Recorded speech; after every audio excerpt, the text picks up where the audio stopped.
Thank you. Thank you very much indeed both for the invitation and for the hospitality to be here in Beirut. I'm particularly happy to be here to share our experience in a country that has gone through about 20 years of transition, particularly because I believe that we've been on the receiving end of advice for many years, and we take a very special approach when it comes to giving advice to others, having received it for such a long time. And that special approach is perhaps enshrined very, very quickly in what we, at least in Bulgaria, believe. It is not up to us to give revolutionaries advice, because if they really wanted advice, they would have gone to the World Bank. It is up to us to share our experience and explain what we have gone through over the last 20 years, with the hope, at the very best, that they will at least avoid some of the mistakes that we have made, and with the trust that they will build on what we have built over the last 20 years and learn the lessons that we have shared. And this is why, quite recent, over the last year, Sofia has hosted two conferences, one in May of last year to look at the transition experience of Central and Eastern Europe, and the second one more recently to look at transition and justice in transition, and the experience of Central and Eastern Europe as shared for the Arab world in that. In the 90s, a prominent sociologist, Ralph Dahrendorf, said that democratic transition in Eastern Europe will take place in the following three steps. That we will need 6 months to change the constitution, 6 years to change the economy, and 60 years to build civil society. Now, this was the paradigm in which Professor Dahrendorf explained the changes in Central and Eastern Europe at the beginning of the 90s. Now, if we move forward to what we now refer to as the Arab Spring, and I would definitely prefer to refer to as the Arab Awakening, I believe that there are three very important components that we need to understand. When people went out into the streets of Tunisia in Egypt, they demanded three things. They demanded that they be part of their government. They demanded democracy.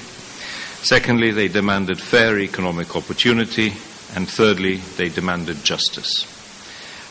All is about dignity.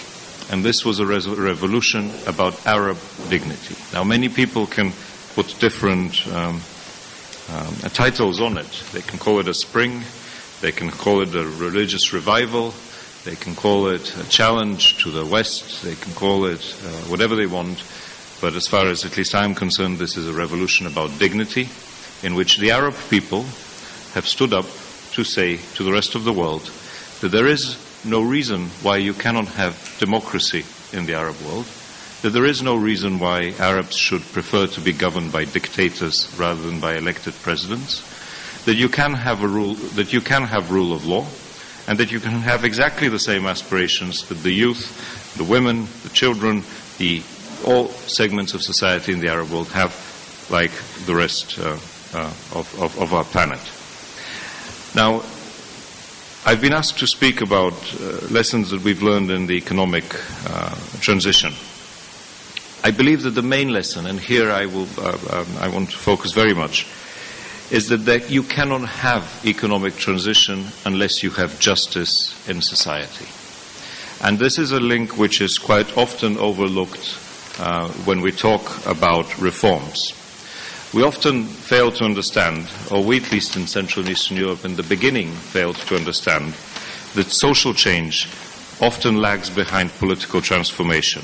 And this has huge negative impacts that lead to radicalization, that lead to frustration, to indifference, once people, and to a return to the street.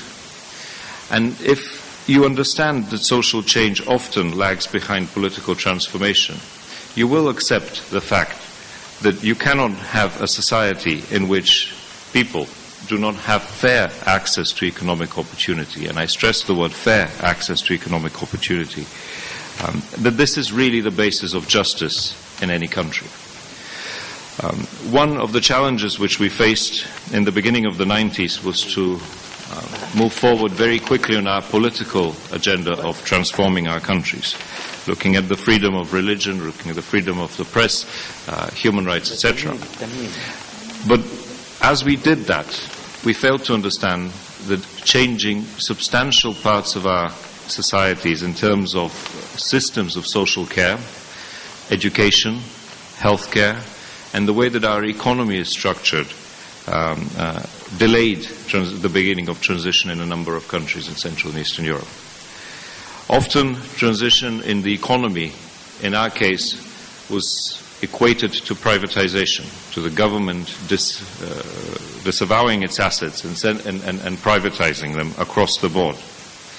The way that privatization was done in Central and Eastern Europe leads lots of questions and allows for many questions to be asked, whether the issue of justice and a fair distribution of assets was actually achieved or not.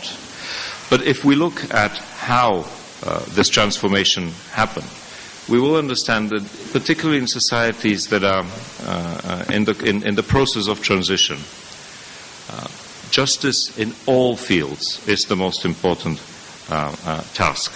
The biggest failing of reforms in a number of countries in Central and Eastern Europe was the ability to look at the workings of the judicial system, to make sure that the judicial system is independent, and to make sure that the judicial system is there to implement contracts between economic actors in a fair manner. And this I say because I know that quite often now in the Arab world we speak about the politics of change and democracy. But if we fail to address these issues, the issues of how justice is transformed and how contracts are upheld and implemented in a fair manner, in the medium run, we will see people go back into the street with a feeling of dissatisfaction and a feeling of disenchantment that we do not really want to see after this great beginning that we've had in a number of countries.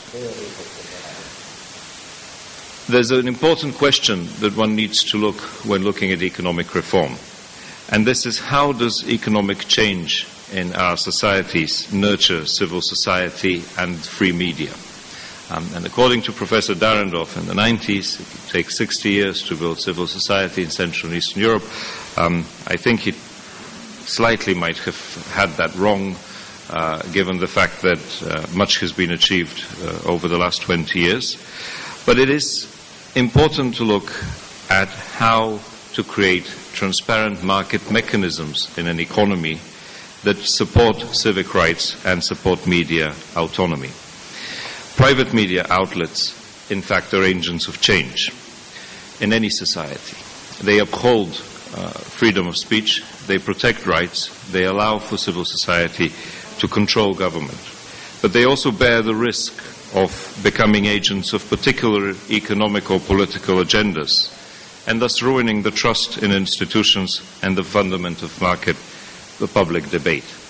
Quite recently, I visited a neighboring country in southeastern Europe, and I was struck by the high amount of newspapers I saw at a newsstand. And I asked the president, I said, really, how many newspapers do you have in your country? And he quite often openly said to me, well, it really depends on what public procurement contracts are on offer by the government, because people tend to create newspapers to lobby for their contracts, and once they get their contracts, they close their newspapers. Now, this is perhaps an extreme example, or an extreme way of showing a challenge that we have faced, and a challenge which will be forthcoming in the Arab world as well. That the blossoming of free speech and free media needs to be protected from particularly economic interests and political agendas as well. One way of doing this is to also focus on public regulation, and to focus on regulations that are strict, that are tough, and that create a very, very clear distinction of what is the public sphere and what is the private interest, and how they relate to each other. Of course, in many societies that have come out of dictatorships or oppression, there's always the threat of crossing that thin red line towards censorship, which we should be very careful not to do. Now, how does economic change nurture civil society? Economic change in Central and Eastern Europe was the force that actually provided for people to take their own responsibility for their own hands, in their own hands. In 2006, I spent almost a year in Iraq, working with various political parties and NGOs and helping them develop the skills that they need to run a new country. And I was struck by fascinated actually by the major challenge that we all faced.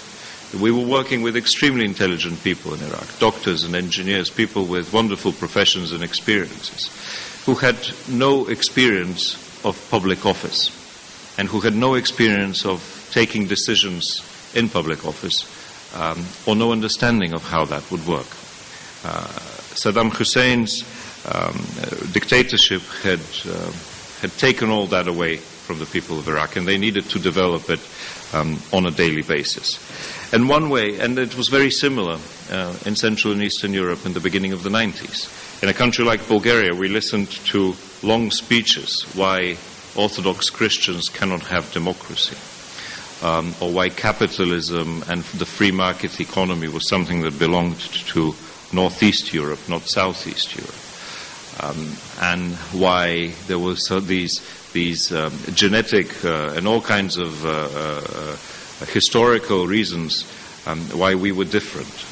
20 years later, it turns out that all of those who made these arguments were wrong, and that the only things that matter in a society was whether your rights are protected, whether you have the opportunity to move forward on the basis of merit, and whether you have the opportunity to grow intellectually and as a person. And the reason that this blossoming happened in Central and Eastern Europe was because our economies were free. And because our economies were free, people were able to take that responsibility and to learn to bear responsibility for their own actions and ultimately for public office. Perhaps the last challenge, which I think we faced across the board and still struggle with these days, is how to prevent the emergence of a parallel or an underground structure that can threaten the credibility of a transition process. And this is a very pertinent question which is not often asked in discussions of this type. But if one looks at history, every dictatorship, every authoritarian leader in the world, not just in the Arab world, has created a network of trustees, of people who are highly paid and qualified and hold key positions in power so that they uphold that person in office.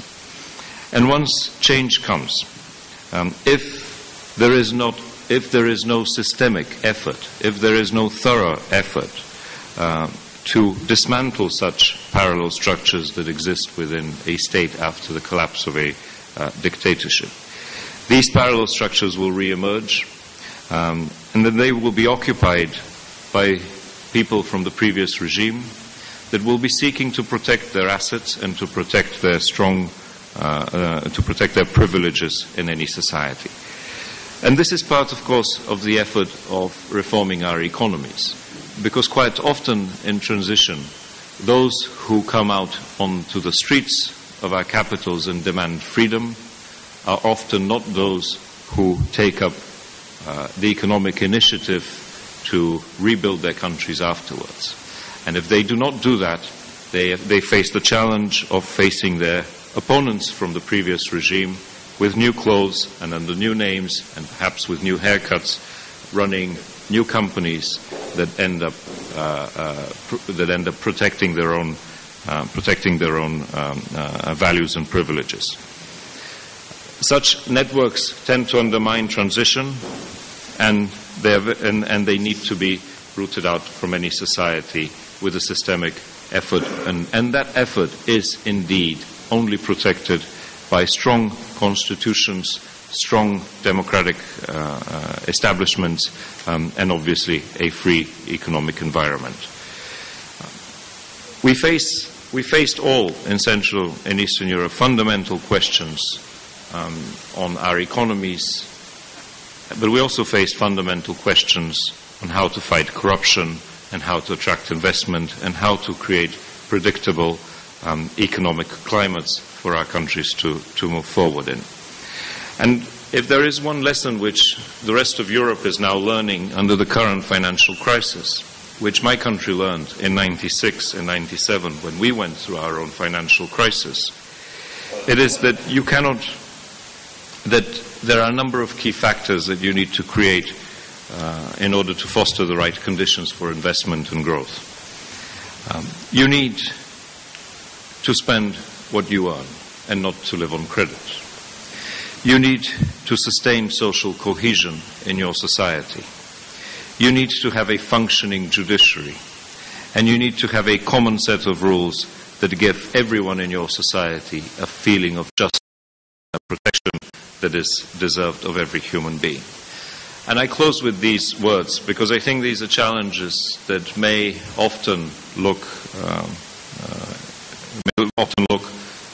detached in terms of the timing of where many Arab countries are right now. But these are issues that will very soon come to fore in the debate of every single country in the Arab world. In May, when we met for the first meeting of the Sofia platform, sectors reforming your education or providing health care to your citizens.